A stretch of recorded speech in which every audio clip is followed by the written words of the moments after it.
जादुई फौजी। बॉर्डर के पास एक गांव था।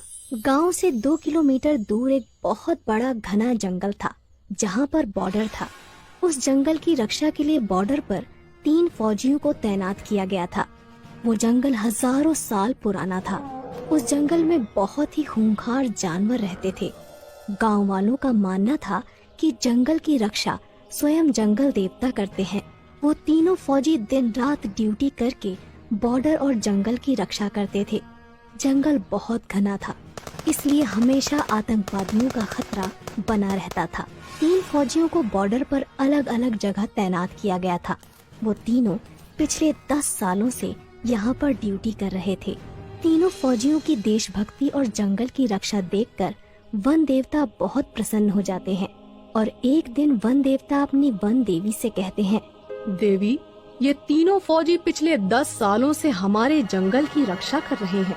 मैं इनकी कर्तव्य निष्ठा देखकर बहुत प्रसन्न हूँ और उन्हें कुछ वरदान देना चाहता हूँ। तब वन देवी कहती हैं, हे नाथ, आप बिल्कुल सही कह रहे हैं। तीनों फौजियों को वरदान जरूर मिलना चाहिए।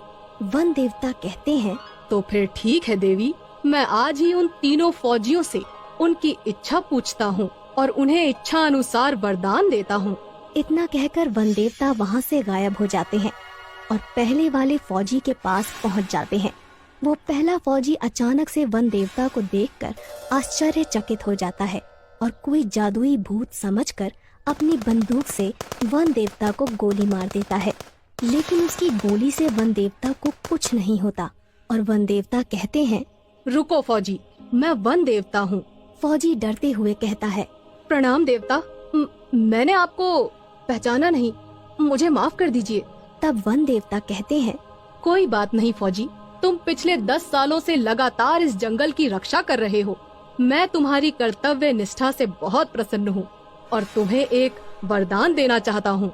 इतना सुनकर वो फौजी बहुत प्रसन्न होता है, लेकिन फिर वो सोच में पड़ जाता है कि वन देवता से क्या वरदान मांगूं।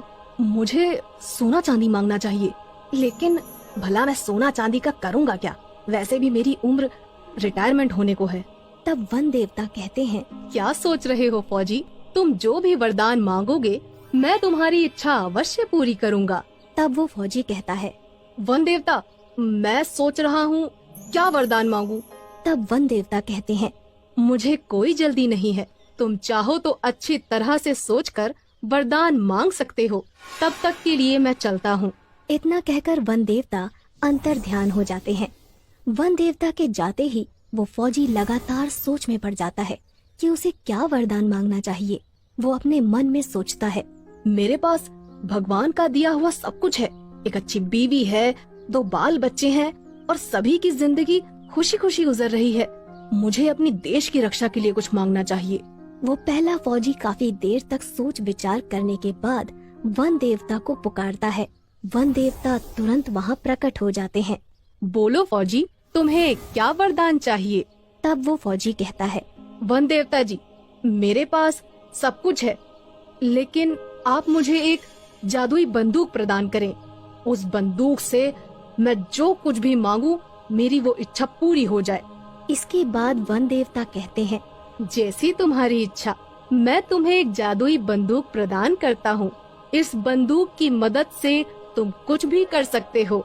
इसके बाद वन देवता उस फौजी को एक जादुई बंदूक प्रदान करते हैं और वहाँ से गायब हो जाते हैं।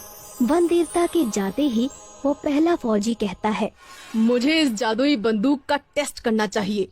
मुझे बहुत तेज भूख लगी है, मुझे शाही खाना चाहिए। और इतना कहते ही उस फौजी के सामने बहुत सारा शाही खाना प्रकट हो जाता है। वो फौजी खाना खाने लगता है। इसके बाद वन देवता दूसरे फौजी के पास पहुंचते हैं। दूसरा फौजी उस समय जंगल के पास मौजूद एक तालाब में नहा रहा था। वन देवता को देखते ही वो फौजी थोड़ा घबरा जाता है और कहता है, अरे तुम कौन हो? तब वन देवता कहते हैं, घबराओ मत फौजी, मैं वन देवता हूँ। तुम पिछले 10 सालों से मेरे जंगल की देखभाल कर रहे हो। मैं तुम्हारी कर्तव्य निष्ठा से बहुत प्रसन्न हुआ हूँ और तुम्हें एक वरदान देना चाहता हूँ। तब वो दूसरा फौजी पानी से बाहर आता है और वन देवता को प्रणाम करते हुए कहता है, प्रणाम वन देवता। मेरे पास एक अच्छी नौकरी है, घर परिवार है, धन संपत्ति भी है, लेकिन मैं बहुत बूढ़ा हो गया हूँ, इसलिए मेरे शरीर में अब वो ताकत नहीं रही। तब वन देवता कहते हैं, तुम हमसे क्या चाहते हो फौजी, साफ साफ बताओ। तब वो दूसरा फौजी कहता है, वन देवता, आप मुझे एक जादुई छड़ी प्रदान करें जिससे मेरी हर इच्छा पूरी हो। वन देवता अपने जादू से एक जादुई छड़ी उस फौजी को दे देते हैं और वहाँ से गायब हो जाते हैं। जादुई छड़ी पाकर दूसरा फौजी बहुत खुश होता है और जादुई छड़ी से कहता है, हे जादुई छड़ी, मुझे फिर से जवान कर दो।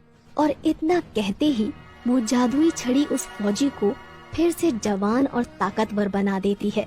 अपने ताकतवर शरीर को देखकर वो फौजी सब कुछ भूल जाता है और अहंकार में आकर जादुई छड़ी से कहता है, जादुई छड़ी, मेरे चारों तरफ बहुत सारे आतंकवादियों को खड़ा कर दो ताकि मैं सबको मार सकूं।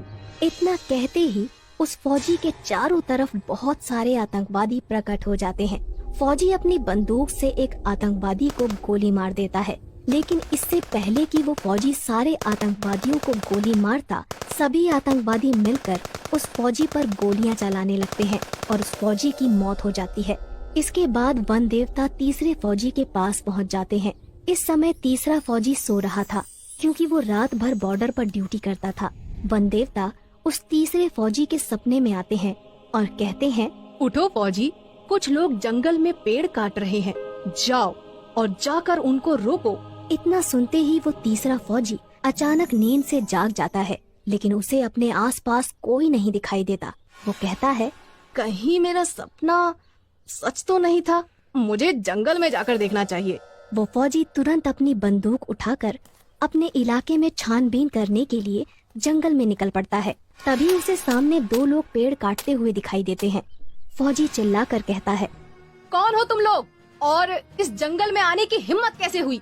फौजी दौड़कर उन दोनों को पकड़ लेता है और कहता है, अगर आज के बाद तुम लोग इस जंगल में दिखाई दिए तो मैं तुम्हें पुलिस के हवाले कर दूंगा। इसके बाद वो दोनों आदमी वहाँ से भाग जाते हैं। तभी अचानक वन देवता वहाँ प्रकट हो जाते हैं।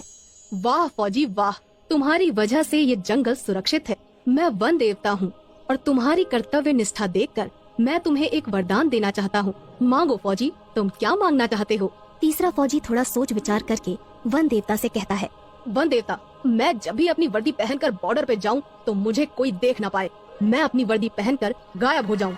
तब वन देवता कहते हैं, एक बार और सोच लो वत्स, तुम चाहो तो कुछ और भी मांग सकते हो। वो तीसरा फौजी थोड़ा अड़ियल था। वो वन देवता से यही वरदान देने को कहता है। वन देवता उसे वरदान देकर वहाँ से चले जाते हैं। अब वो फौजी जैसे ही अपनी वर्दी पहनता था वो किसी को दिखाई नहीं देता था। तभी जंगल में वहाँ आतंकवादी आ जाते हैं जो दूसरे फौजी ने जादुई छड़ी की मदद से प्रकट किए थे और फौजी उन्हें देख लेता है, पर वो फौजी किसी को दिखाई नहीं देता क्योंकि उसने अपनी वर्दी पहन रखी थी। फौजी अपनी बंदूक उठाता है और एक एक करके सारे आतंकवादियों को मार देता है।